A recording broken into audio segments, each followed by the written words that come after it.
Талас дегенде эмне эсиңизге түшөт? Балким Манас, балким Чыңгыз Айтматов, балким Төкмө акындар, спорт, фасоль.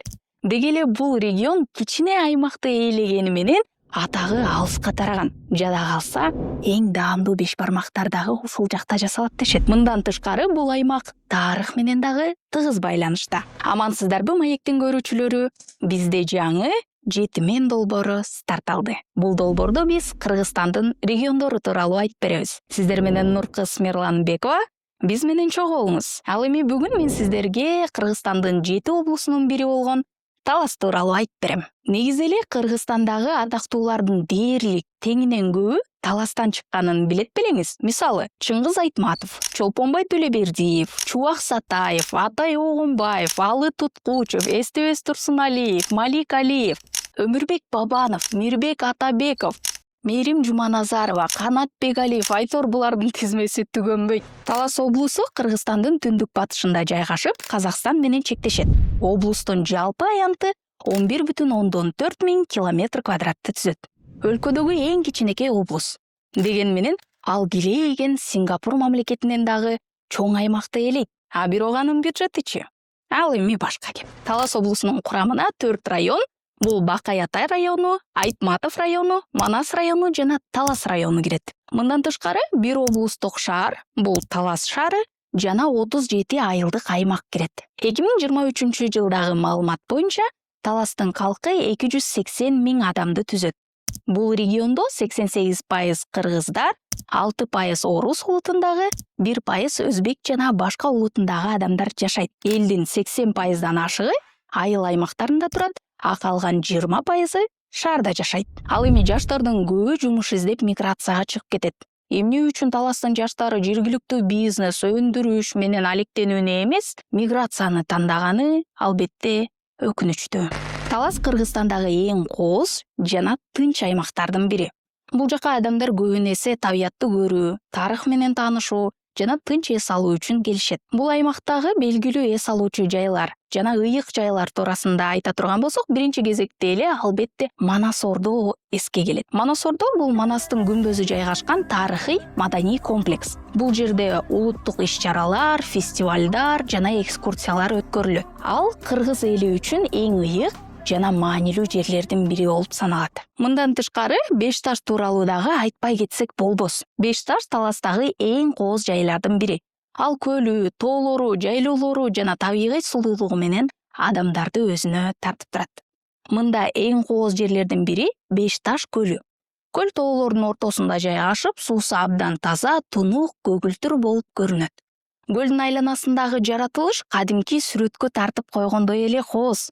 Көпчүлүк туристтер бул жака жөө саякаттоо, ат минүү, сейилдөө, табиятта эс алуу үчүн келишет.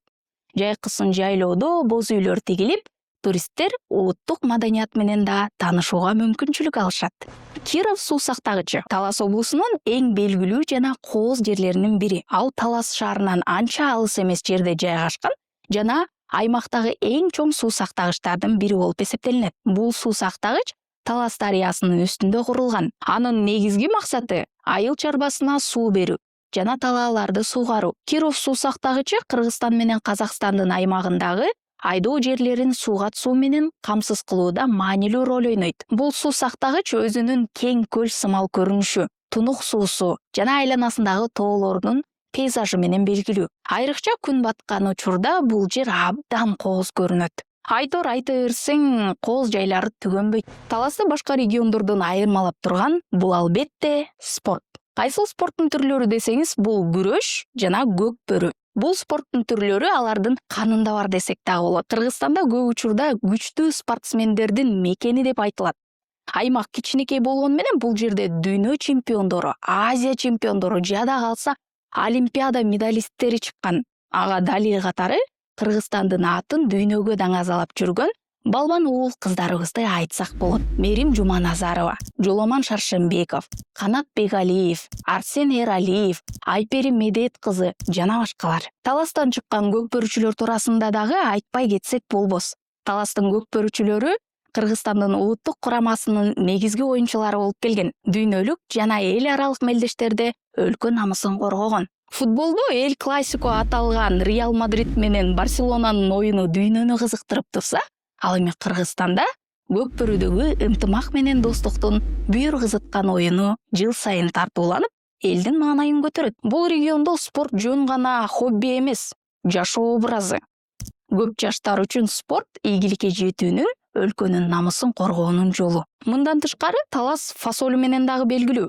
Башкача айтканда, фасоль облустун бренди болуп калган. Кыргызстандагы экспорттолгон фасолдун 80%га жакыны дал ушул таластан чыгат. Талас фасолу 30дан ашык өлкөгө экспорттолот. Аймак экономикасын дүйнөлүк рынокко чыгарып турган продукт деп дагы айтсак болот. Демек, дүйнөнүн бир жеринде бирөө фасоль жеп атса, балким ал таластын фасолу болушу мүмкүн. Бир сөз менен айтканда, кээ бир өлкөлөр нефть менен байыса, талас фасоль менен дүйнөгө таанылат. Ошондуктан таласта бизнес баштагың келсе, банк ачпай эле кой.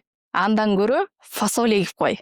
Фасоль эгисең эле байып кетсең, Таласта салт сана абдан бекем сакталган. Бул жерде улууларды урматтоо, коноктосуу, элдик каада салттарды өткөрүү күнүмдүк жашоонун бир бөлүгү болуп саналат.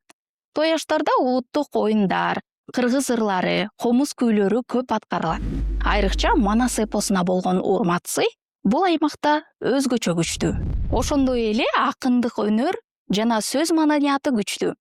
Бул жактан чыккан көптөгөн төкмө акындар, манасчылар кыргыз маданиятына чоң салым кошкон. Эл арасында макал лакап, накыл сөздөрдү колдонуп сүйлөөдө кеңири таралган. Таластыктарды көптөр түз, намыскөй жана принципиалдуу адамдар катары мүнөздөшөт. Дагы бир өзгөчөлүгү эмгекчилдик. Таластыктар көбүн эсе абдан эмгекчил келишет. Бул региондогу негизги тармак тууралуу айта турган болсок, калкы көбүн эсе айыл чарбасы менен алектенет. Жердин 85–90%га жакыны айыл чарба багытында. Завод фабрика аз, инвестиция чектелүү.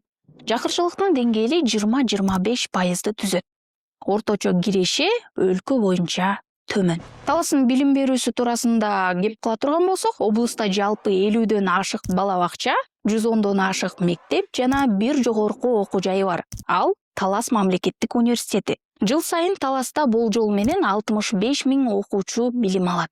Билим деңгээли боюнча бул облуста билим алгандардын 50%дан жогорусу ЖРТдан 110дон жогору балл алышат дагы жогорку окуу жайларына тапшырышат. Республикалык билим берүүгө бөлүнгөн бюджет бул бир чоң торт болсо, ошонун ичинен Таластагы өз кесимин алат. Ал 2023-жылы 193 миллионду түзгөн. Ал эми жалпы республикалык билим берүүгө болсо 75 миллиарддан ашык каражат бөлүнөт. Негизги көйгөйлөр туурасында кеп кыла турган болсок, жумуш орундары аз, инфраструктура алсыз, жаштардын агымы күчтүү, инвестиция жетиштиз. Бирок бул көйгөйлөрдү чечүүнүн дагы жолдору бар. Мисалы, айыл чарба продукциясын кайра иштетүү, жергиликтүү бизнес менен алектенүү, ошондой эле миграциядан кайткандар үчүн шарт түзүү. Облустун келечеги чоң заводдо эмес, акылдуу пайдаланылган жерде. Таласка тарыхта биринчи жолу чөнтөк акча эмес, түз эле чоң бюджет бөлүнөрү пландалып жатканын өлкө башчысы Садыр Жапаров убадалады. Ал дээрлик 8 миллиард сомду түзөт. Бул акча асфальтка, мектепке, заводко, туризмге кетет. Кыскасы көрсө, Таласта катарда бар экен дегендей, мамлекет олуттуу карай баштады. Бул аймак тарыхындагы эң ири сумма болору талашсыз. 2025-жылы мамлекеттик программанын алкагында Талас облусуна жалпы 1 миллиард сомго жакын каражат бөлүнгөн. Бул жылдын алгачкы 4 айында эле облус республикалык бюджеттен 190,8 миллион сом алып үлгүрдү. Бул акчалар кагазда гана жүрбөй, субсидия, компенсация, трансферт деген ат менен реалдуу иштерге кетип жатат. Кыскасы, акча кайда кетти деген суроолорго отчет бар. Мындан тышкары өнүгүү жагы туурасында сөз кылсак, Манас ордоону жакшыртуу үчүн оңдоп түзөө иштери боюнча Талас облусунун ыйгарым укуктуу өкүлү Эрмат Жумаев жалпысынан бул Манас ордоо комплексин жакшыртууга 9 миллион сомдой каражат жумшалып жатат. Долбоор боюнча заманбап конгресс холл, 12D форматындагы атайын музей болот. Мындан тышкары Манас атабыздын төрөлүшүнөн баштап атайын визуалдык эффектилер камтылган программа киргизилет дейт. Жыйынтыктап айтканда, кечээ эле алыска аймак деп айтылса, бүгүн таласка миллиарддар жол тартып жатат. Эң башкысы бул каражаттар элдин жашоосун жакшыртууга таасир тийсе, анда юморду таштап, сыймыктанганга себеп болот. 7 мен 7 облус, 1 Кыргызстан.